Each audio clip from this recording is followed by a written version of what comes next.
Hey everybody, it's Lon.TV and we're checking out the Moto E today. This is their second generation low-cost smartphone that begins at only $99 and caps out at $150 for the 4G LTE version, which is the one we'll be reviewing today. And this is a great deal because this price is not the carrier subsidized price. This is the price. So if you go to Motorola's website and order it, you can get it without a carrier assigned to it at all. That's what the phone costs. They've really brought the cost of these phones down tremendously, and it's pretty capable. This is not going to be, a flagship killer. So for gaming and other things, it's not going to be the best phone for that. But you can certainly play some casual games on it and run a lot of apps on here and browse the web and do everything you would normally do with a smartphone and have a pretty good price. And especially if you have people that are using it that are prone to losing it or breaking it, the replacement cost is not going to be significant when you're in the middle of your contract. And I think that's a real advantage. It's also great as a spare phone as well. So there are two versions of this. This is the LTE version for $150. It's got a slightly faster processor than the 3G version that costs $50 less at $99. This one has the Snapdragon 410 built in. It's a quad-core processor. The 3G version has a Snapdragon 200. So a little bit slower, but everything else is the same beyond the radio and the processor. So this has the faster 4G radio on it.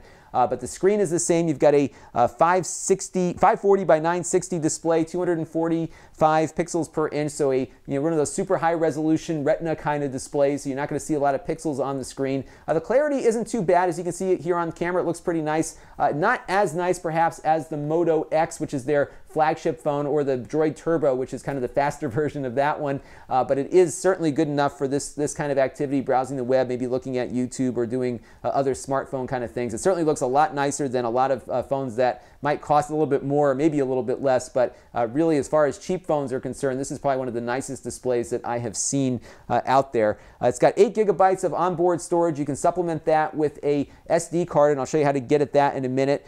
You really probably can't get a lot of apps installed on the SD card based on how Android restricts things, but you can certainly store media, movies, music, and that sort of thing on here, so you can pop in memory cards. I think you can go up to 32 gigabytes on the micro SD card on this particular model. There isn't much available for ports though, so you have just a USB port here at the bottom, and that is it. There's no HDMI output, but you do have a headphone jack on here, so you can get headphones plugged in. You've got your volume rocker here on the side, along with the standby switch there too. So pretty Spartan on other areas. But if you wanted to get at the memory card here, all you have to do here is just pull off the, oops, it's a little hard to get it off sometimes, but you can pull off this little plastic band that runs around the side of it. And what's interesting is that there are actually 2 SIM card slots on here, so you can run this on 2 different carriers. So you can just pop out this little label here and pop in an additional mini SIM. It's still a micro SIM. It's a little bit different than the nano SIM that the iPhone and some of the other Motorola phones use. So you may not be able to swap your SIM card back and forth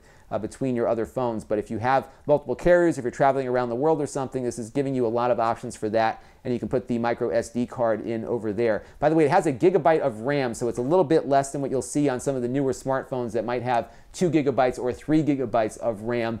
So its ability to run a lot of the more hardcore Android games is probably going to be limited, but you'll see in a few minutes that it can do pretty well with most apps and a lot of casual games too. So that is that part there. You do have a camera on the back, a 5 megapixel camera, so it is nothing to be excited about. As you can see, some test photos that I took here in varying degrees of light. It looks okay, but it's this is kind of a real basic camera that doesn't really have a lot of horsepower or processing behind it. So you're not going to see the kind of pictures you're going to get out of Motorola's more expensive phones or phones from Apple or Samsung and others. But again, this is kind of basic transportation that goes a little bit beyond the basics. It's got a nice little rubberized coating here on the back. It does pick up fingerprints and whatnot, but the screen does a pretty nice job. It looks a little greasy on camera here, but the screen does a pretty nice job of keeping the grease and smudges at a minimum. I would compare it actually to the iPhone screen and its ability to kind of keep the gunk off of it, so it is pretty good there. So let's boot this phone up and look at a few applications running on it so you can get a feel for whether or not this might work for you.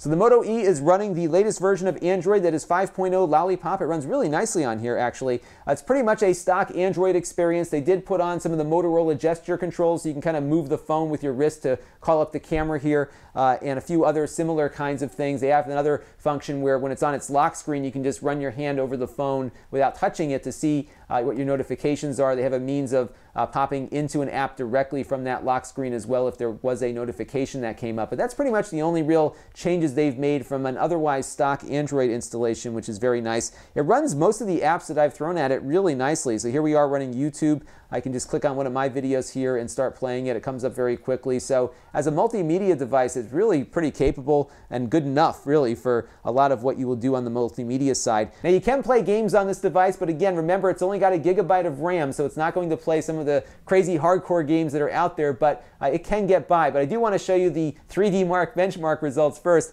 I got a score of 2,649, which is pretty low on the scale compared to a lot of the other devices that we've looked at. But again, this is a device that is a full smartphone that costs $99 or $150 in this case, and you can see it actually can play games like this one. This is Castle of Illusion, which is a fairly modern Android game at a very decent playable frame rate. It's not maybe as smooth perhaps as the Moto X played the same game, but it is very playable. The graphics look nice, and I think, again, from a casual gaming standpoint, this is more than capable to do a lot of the games that you're going to find and play in the Android App Store. It's just really the super high-end stuff that is being targeted at more of the flagship phones will be the things that struggle with it. So that is the Moto E, and I have to say this is a really nice phone. I really like the form factor on this one, especially because it's got the 4.5-inch screen, which for me is just like the perfect size. So I'd love for them to make a more powerful version of this that has all of the bells and whistles some of us techies would like to see. But if you're looking for a really basic smartphone, I think this is going to do it for you. It's got enough power to do a lot of the things that most of us would do with a smartphone day to day.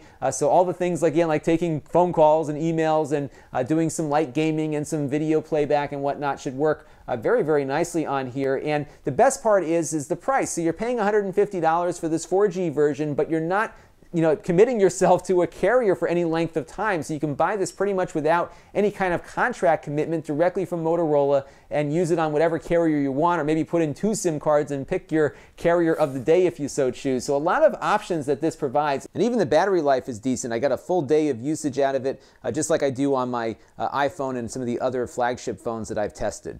More than anything, this really shows where the low end of the market is heading across the board in the consumer electronics industry. You can do a lot with this as a smartphone for a very low price, and I think that's just awesome that this is making technology a lot more accessible to people who really don't need something that costs several $100s but want some of the functionality that those more expensive devices provide. This really does a very nice job of all of the basic smartphone functions, and it doesn't really feel all that much compromised either, with the exception of the camera. So great value. That is the Moto E, and I thank Motorola for letting us borrow this for a couple days to review on the show. This is Lon.TV. Thanks for watching.